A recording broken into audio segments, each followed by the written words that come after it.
Hello welcome student.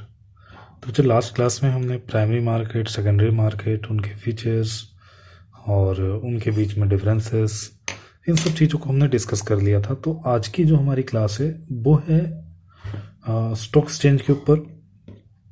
तो stock exchange के बारे में आज जानेंगे। तो स्टॉक एक्सचेंज से पहले कुछ चीज़ें मैं आपको बताना चाहूँगा। तो आप सभी जानते हो कि किसी भी कंट्री की जो ग्रोथ होती है वो किसी भी कंट्री की जो इकोनॉमिक ग्रोथ होती है वो उसके इंडस्ट्रीज के ऊपर डेवलप करते हैं, इंडस्ट्रीज के ऊपर डिपेंडेंट होती है। अगर इंडस्ट्री ग्रो करेंगी, जितनी ज़्यादा इंडस्ट्रीज ग्रो करेंगी उतनी ज़्यादा क्या होगी, उसकी इकोनॉमिक ग्रो होगी।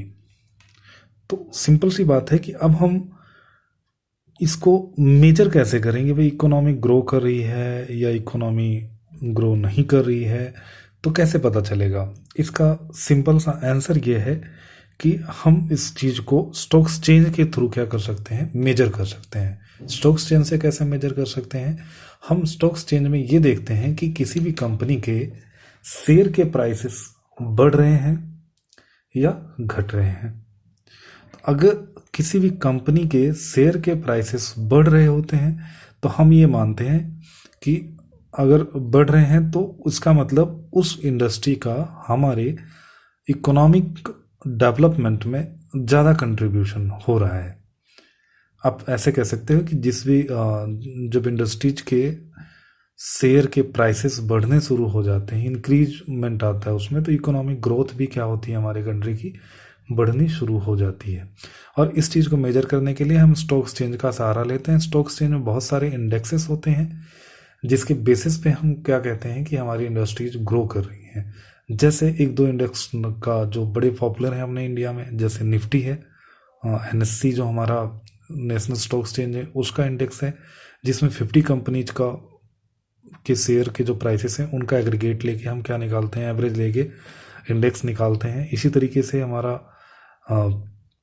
सेंसेक्स है जिसमें टॉप 30 कंपनीज आती हैं। जो बीएससी का स्टॉक एक्सचेंज, जो हमारा बीएससी स्टॉक एक्सचेंज है, बॉम्बे स्टॉक एक्सचेंज, उसका इंडेक्स है जो हमें क्या बताता है कि हमारी इंडस्ट्री की ग्रो हो रही है या नहीं हो रही है।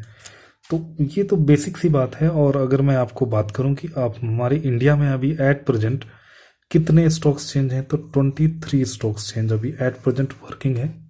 ये डेटा वेरी करता रहता है तो ज़्यादा इसमें परेशान होने की ज़रूरत नहीं है। और इसमें ना कुछ स्टॉक एक्सचेंज को परमानेंट रिकग्निशन मिल जाती है और किसको और टेम्परेरी बेसिस पे खुलते रहते हैं, बंद होते रहते हैं। तो अभी एट प्रेजेंट जो है वो बेटा 9 है। आप इन सब चीज़ों को अगर चाहो तो जो हमारी सेबी है उसकी साइट पे जाके इसको मैच कर सकते हो।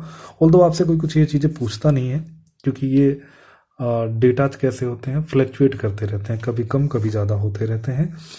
तो स्टार्ट करेंगे अब यहीं से अपने मीनिंग ऑफ स्टॉक एक्सचेंज। तो स्टॉक एक्सचेंज मीन्स एक organise market where the securities are issued. एक ऑर्गेनाइज मार्केट है जहाँ पे सिक्योरिटीज इशूड कौन करती हैं, कंपनीज करती हैं, गवर्नमेंट ऑर्गेनाइजेशन करती हैं, सेमी गवर्नमेंट ऑर्गेनाइजेशन करती हैं, और क्या करती हैं, सोल्ड और परचेज दोनों चीज़ें करती हैं। सिक्योरिटीज में क्या क्या होता है बच्चे, शेयर्स भी होता है, डिवेंचर्स भी होता है और बॉन्ड्स भी होता है। इसको एक ऑर्गेनाइज मार्केट क्यों कहा जाता है, ऑर्गेनाइज मार्केट इसलिए कहा जाता है क्योंकि एक ऑर्गेनाइज कमेटी इसकी देख रेख करती है। मतलब उस ऑर्गेनाइज कमेटी का क्या होता है, कोई चेयरपर्सन होता है और उसमें फिर ट्रेजरी भी होते हैं, वाइस प्रेसिडेंट भी होते हैं। मतलब एक जैसे कंपनी का स्ट्रक्चर होता है उस तरह का स्ट्रक्चर होता है स्टॉक एक्सचेंज का। तो इसलिए इसको ऑर्गेनाइज मार्केट कहा जाता है और एक पर्टिकुलर प्लेस पे होता है। ठीक है। अब आप बच्चों को थोड़ा सा डाउट ये रहा होगा कि स्टॉक एक्सचेंज और सेकेंडरी मार्केट क्या है। तो ये दोनों सिमिलर हैं, तो ये सेकेंडरी मार्केट का ही पार्ट है स्टॉक एक्सचेंज। ठीक है।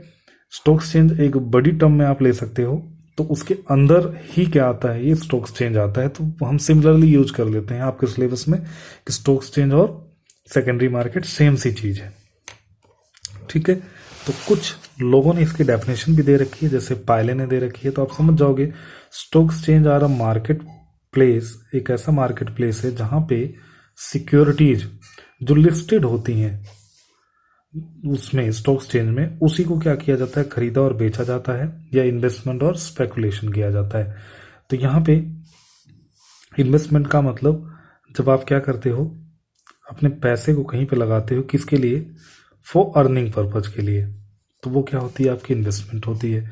स्पेकुलेशन का मतलब होता है कि जैसे किसी आपको पता चल गया कि किसी कंपनी का प्राइस अभी तो नहीं बढ़ रहा है, मतलब उसके शेयर का प्राइस अभी तो नहीं बढ़ रहा है, लेकिन कुछ दिनों में 10 to 15 डेज में बढ़ जाएगा, तो आप क्या करते हो, उसमें उस कंपनी के शेयर्स को आप परचेज कर लेते हो, और जब उसका प्राइस बढ़ जाता है तो आप उसको बेच देते हो। स्पेकुलेशन का हिंदी मतलब होता है सट्टा लगाना।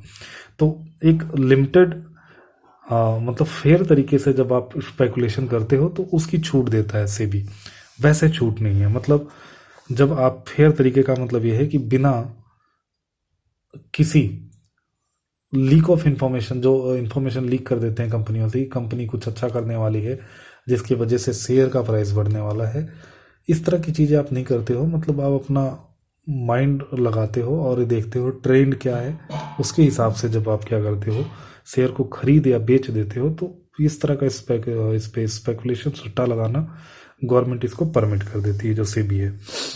तो अब इसमें हम पढ़ेंगे इसके कुछ फीचर्स में एक ऑर्गेनाइज्ड मार्केट है। तो ऑर्गेनाइज्ड मार्केट मैंने पहले बताया क्या होता है।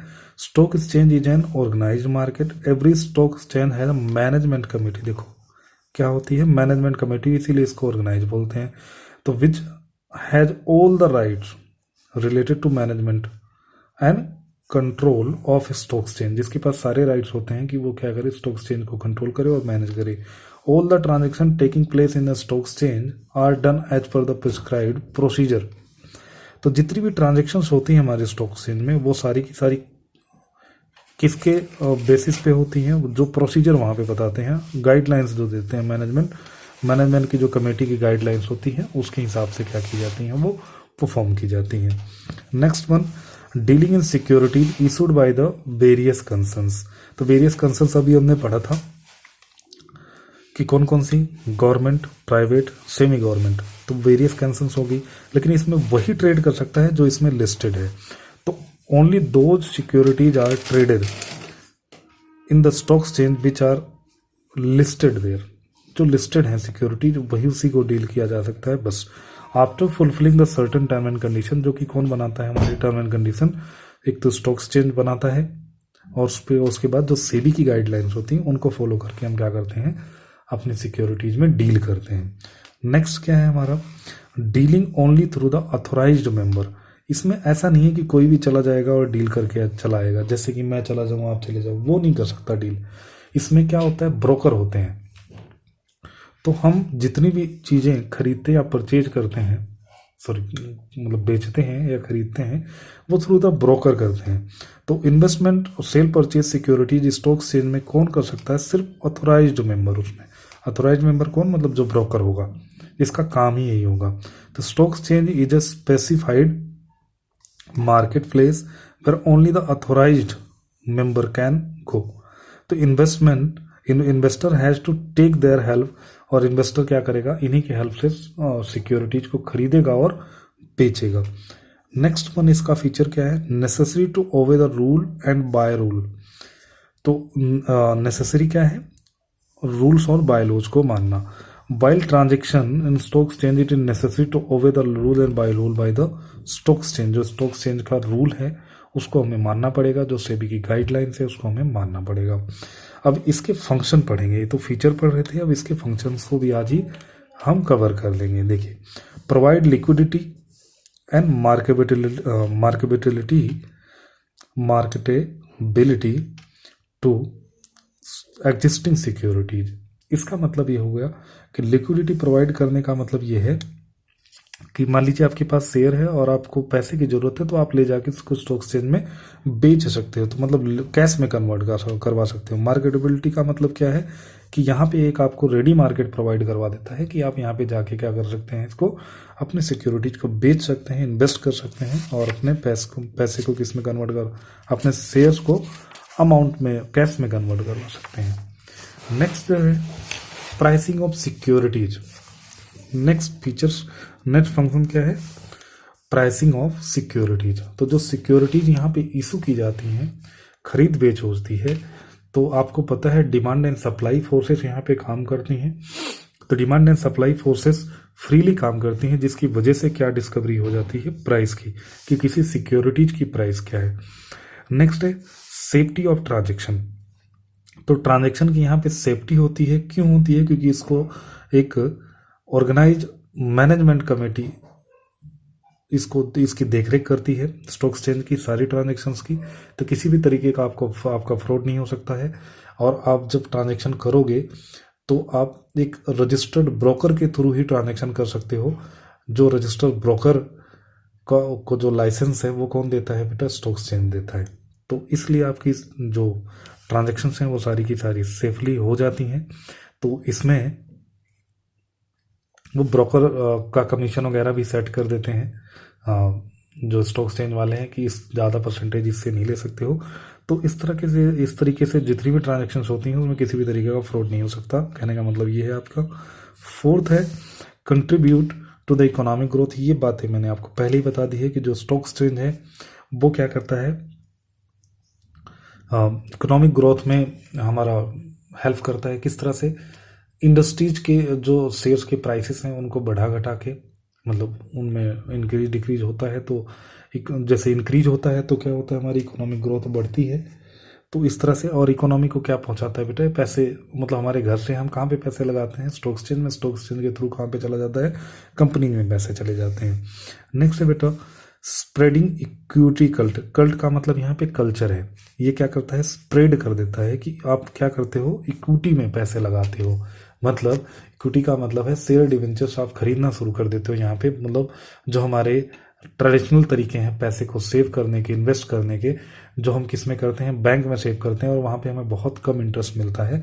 तो इस तरह से अब आपको किस पे मूव करवाता है कि आप ना इक्विटी में क्या करो, डील करो। मतलब जो हमारे सिक्योरिटीज है जहाँ पे रिटर्न अच्छा मिलता है वहाँ पे। नेक्स्ट है providing scope for speculation. Speculation पहले ही बता चुका हूँ मैं आपको कि इसमें हम क्या करते हैं कि जब हमें लगता है कि किसी सिक्योरिटीज का प्राइस ज़्यादा बढ़ने वाला है तो उसको हम सेल कर देते हैं। जब वो बढ़ जाता है और कम होता है तो खरीद लेते हैं। तो हमें उन दोनों का जो डिफरेंस होता है वही हमारा मार्जिन हो जाता है। तो इस तरह का हम स्पेकुलेशन कर सकते हैं, ठीक है, जब प्राइस चेंजेज होते हैं तो अपना फ़ायदा कमाने के लिए। तो इस तरह के जो रेलिवेंट एक्ट हैं इसके लिए, मतलब उन्होंने गाइडलाइन दे रखी है। जैसे सेबी है वो गाइडलाइन देता है कि इस लिमिट में अगर आप स्पेकुलेशन करते हो तो वो क्या है, आपके लिए रीजनेबल है, आप इस तरह से कर सकते हो। तो आप यहाँ पे क्या कर सकते हो? स्पेकुलेशन भी कर सकते हो।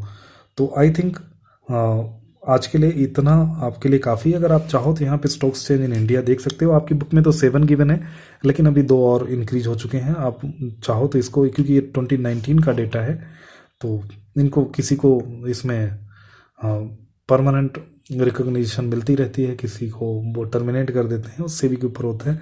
तो जैसे ये BSE है, कलकत्ता है, इंडियन स्टॉक एक्सचेंज है, तो बहुत सारे स्टॉक एक्सचेंज हैं इसमें। तो आप क्या कर सकते हो, इसको देख सकते हो यहाँ से। वैसे ज़्यादा ज़रूरी नहीं है, आपके में आता नहीं है सब कुछ। ज़्यादा ज़्यादा इतना पूछ लेता है कि स्टॉक एक्सचेंज कितने हैं, तो वो आपको मैंने बता दिया 23 हैं। परमानेंट कितने हैं? वो 9 हैं अभी एज प्रेजेंट, और ये चेंज होते रहते हैं बच्चे। आज मैं बता रहा हूँ, क्या पता जब आप ये वीडियो देखो तो चेंज हो जाए, तो आप वहाँ से इसको अप टू डेट कर सकते हो।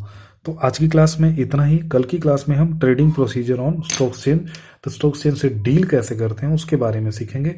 तो thank you for watching the video.